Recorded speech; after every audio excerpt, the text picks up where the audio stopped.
Friends ఇవాళ వీడియోలో ఏంటంటే మనం డైకిన్ క్యాసెట్ 3 ఫేజ్ ఏసీ అనమాట.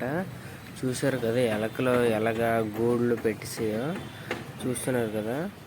ఇలా ఎలకలు గూళ్ళు పెట్టేసి ర్యాట్ కటింగ్ అయితే మాత్రం ఏసీ ఇండోర్ ప్రాబ్లం కానీ లేకపోతే షార్టేజ్ రావడం, వైర్ షార్ట్ సర్క్యూట్ రావడం కూడా జరుగుతుంది అనమాట.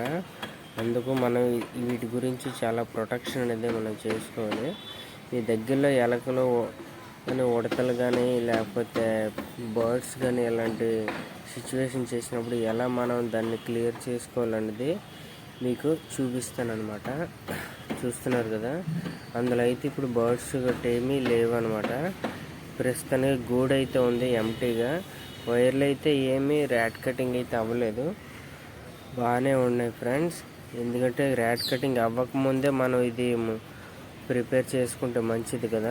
ర్యాట్ కటింగ్ అయిపోయిన తర్వాత మనం మెష్ అనేది వేసామన్నమాట. అది ఇప్పుడు దాంతర్ మెష్ ఉంటుంది కదా, అల్యూమినియం మెష్, అది వేసాం ఫ్రెండ్స్. ఎలకలు గట్ట ఎక్కడికి లోనికి వెళ్ళకుండా అస్సలు మనం ప్రొటెక్షన్ చేయడానికి ఇలా మెష్ అనేది వేసుకుంటే ఫ్యూచర్లో ఇలాంటి ప్రాబ్లమ్స్ అనేవి రావు ఫ్రెండ్స్. చూస్తున్నారు కదా, బ్యాక్ సైడ్ ఫ్రంట్ సైడ్ మొత్తం ర్యాట్ కటింగ్కి మనం యూజ్ చేసామన్నమాట.